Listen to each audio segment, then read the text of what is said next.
예, 너 간호사라며? 그럼 우리 바깥 양반 대소변 받는 건 일도 아니겠네.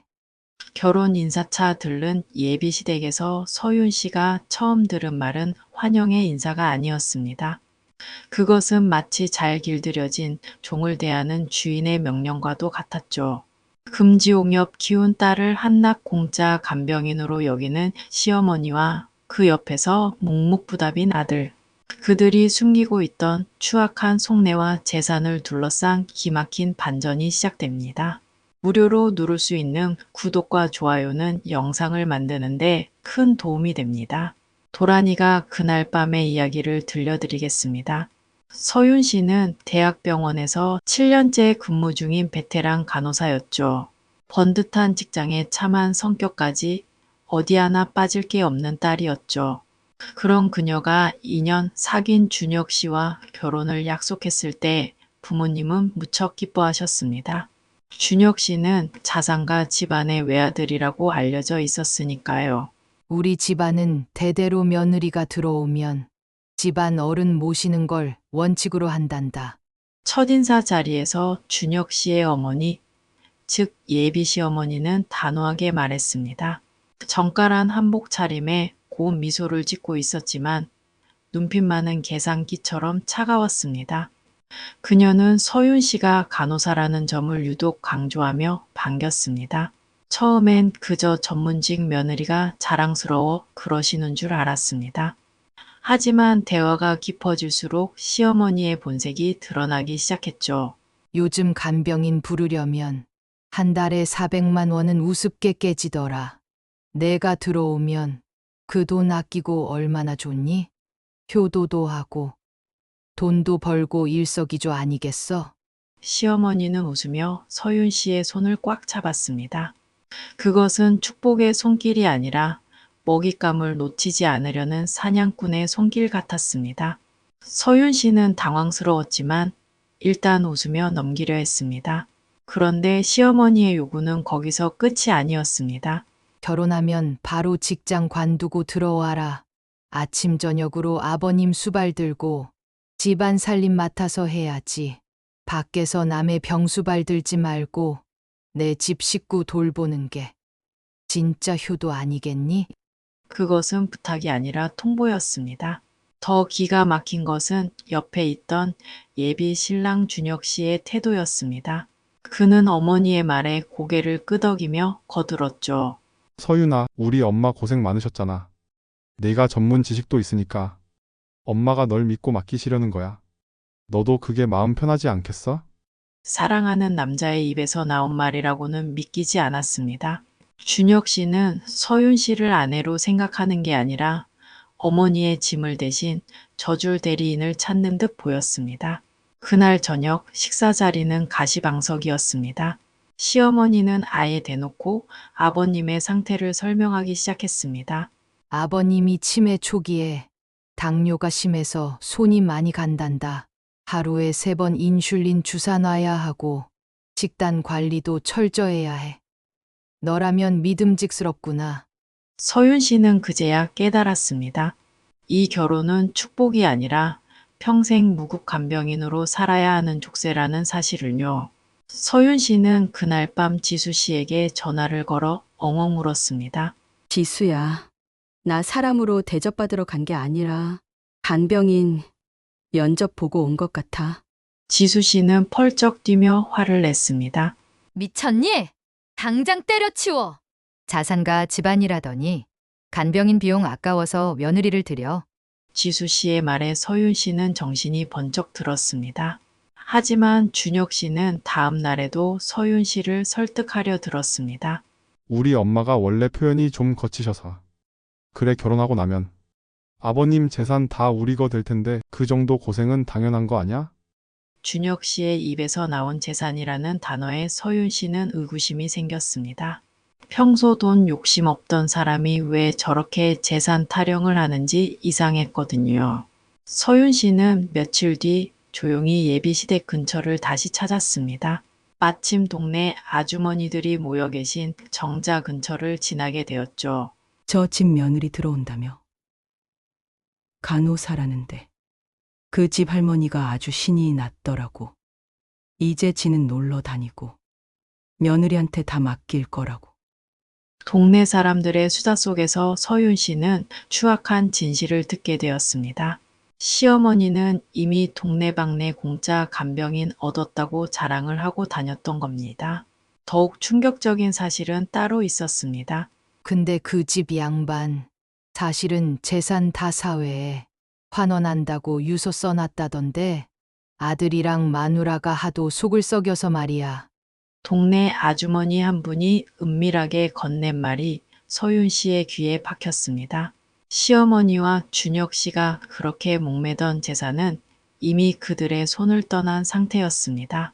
그들은 그 사실을 숨긴 채 서윤 씨를 이용해 아버님의 마지막 수발을 들게 하려 했던 것이죠. 분노가 머리끝까지 치밀어 올랐습니다. 서윤 씨는 곧바로 예비시댁 문을 박차고 들어갔습니다.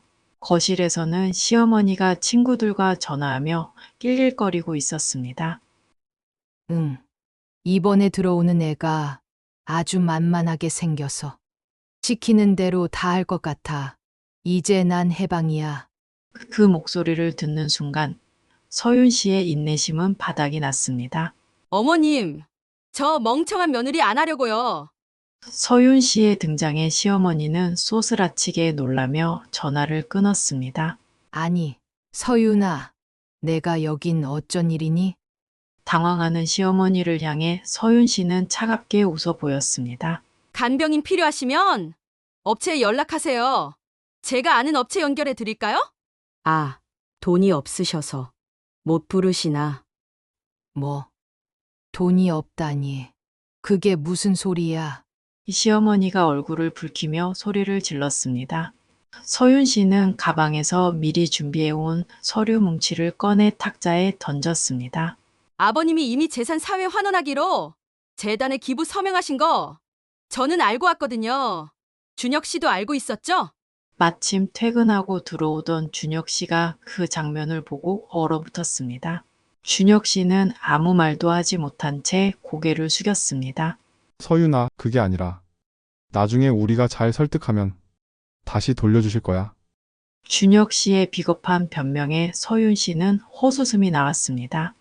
설득, 아버님 대소변은 나한테 맡기고 너희는 뒤에서 돈 가로챌 궁리만 한 거잖아. 서윤 씨의 일갈에 시어머니는 오히려 적반하장으로 나왔습니다. 어디서 감히 어른한테 눈을 부릅뜨고 대들어. 너 우리 준혁이 아니면 어디 가서 이런 집안에 시집 올 줄 알아? 감지덕지에도 모자랄 판에. 시어머니는 도끼 어린 눈으로 서윤 씨를 노려봤습니다. 이런 집안요? 사기꾼 집안 말씀하시는 건가요? 걱정 마세요. 저 이런 그런 집안에 제 발로 들어갈 생각 전혀 없으니까요. 서윤 씨는 당당하게 맞섰습니다. 더 이상 착한 며느리 코스프레는 필요 없었습니다. 파혼해요. 우리 부모님께는 제가 알아서 말씀드릴 테니까 그쪽들도 다신 연락하지 마세요. 서윤 씨는 준혁 씨의 손에 끼워져 있던 커플링을 빼서 바닥에 던졌습니다. 준혁 씨는 그제야 발등에 불이 떨어진 듯 매달렸습니다. 서윤아, 내가 잘못했어. 엄마가 시킨 거야. 난 그냥. 끝까지 비겁하네. 엄마 핑계 대지 마. 너도 똑같은 공범이야. 서윤 씨는 미련 없이 집을 빠져나왔습니다. 뒤에서 시어머니의 악에 바친 비명과 준혁 씨의 한숨 소리가 들려왔지만 서윤 씨의 발걸음은 그 어느 때보다 가벼웠습니다. 집으로 돌아가는 길, 서윤 씨는 부모님께 모든 사실을 털어놓았습니다. 부모님은 처음엔 놀라셨지만 이내 딸의 손을 꼭 잡아주셨습니다. 잘했다. 우리 딸 그런 집 구석 들어갔으면 내 인생만 망칠 뻔했어. 고생 많았다.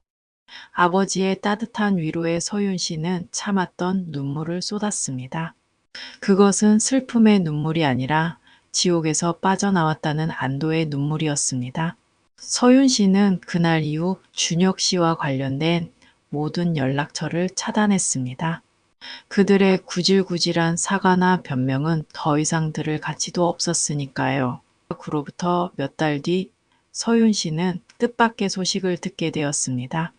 아버님이 결국 돌아가셨는데 유언장대로 전 재산이 사회복지재단에 기부되었다는 뉴스였죠.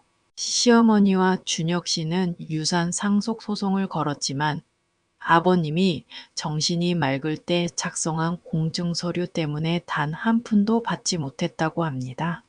살던 집마저 경매로 넘어갈 위기에 처했다는 소식에 서윤 씨는 묘한 기분이 들었습니다. 남을 이용해 편하게 살려던 탐욕이 결국 자신들을 파멸로 이끈 셈이었죠. 준혁 씨는 회사에서도 평판이 나빠져 권고사직을 당했다는 소문이 돌았습니다. 효도를 돈으로 계산하고 사람을 도구로 여겼던 대가는 혹독했습니다. 서윤 씨는 이제 평범한 일상으로 돌아왔습니다. 병원에서는 실력을 인정받아 수간호사로 승진했고 자신을 진심으로 아껴주는 좋은 사람을 만나 조심스럽게 새로운 시작을 준비하고 있습니다. 과거의 상처는 이제 그녀를 더 단단하게 만드는 걸음이 되었죠. 인생의 가장 큰 실수가 될 뻔했던 결혼을 용기 있게 멈춘 덕분에 서윤 씨는 진짜 행복이 무엇인지 깨닫게 되었습니다. 이제 서윤 씨는 주말마다 부모님과 함께 맛있는 음식을 먹으며 소소한 행복을 누립니다. 서윤아, 그때 내가 파혼 안 했으면 지금쯤 어땠을까? 어머니의 물음에 서윤 씨는 웃으며 대답합니다. 아마 매일 울면서 아버님 기저귀 갈고 있었겠죠. 엄마가 해주는 밥도 못 먹고요. 그녀의 얼굴엔 더 이상 그늘이 없습니다. 세상에는 참으로 무서운 사람들이 많습니다. 가족이라는 이름으로 사랑이라는 핑계로 타인의 희생을 강요하는 사람들 말이죠. 하지만 진실은 언젠가 밝혀지기 마련이고 나쁜 의도로 뿌린 씨앗은 결국 쓴 열매로 돌아오게 됩니다. 서윤 씨의 이야기는 우리에게 소중한 교훈을 남깁니다. 나 자신을 지키는 용기가 얼마나 중요한지, 그리고 진실한 관계는 돈이나 조건이 아니라 서로에 대한 존중에서 시작된다는 것이며, 서윤 씨는 오늘도 당당하게 자신의 길을 걷습니다. 그녀의 앞날에는 이제 따뜻한 햇살만이 가득하길 빌어봅니다. 남을 해치려던 사람들의 말로는 비참했지만 자신을 지키려 했던 서윤 씨의 삶은 이제부터 진짜 시작이니까요. 오늘 이야기 어떠셨어요? 예비 며느리를 무료 간병인으로 쓰려다 결국 전 재산도 굴고 아들도 망친 시어머니의 이야기.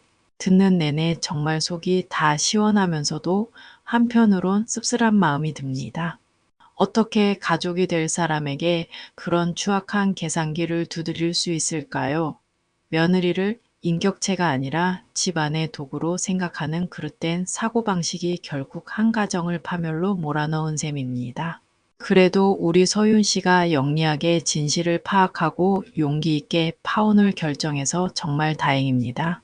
인생을 살다 보면 때로는 참는 게 미덕이라는 말에 속아 자신을 희생시키는 경우가 많습니다.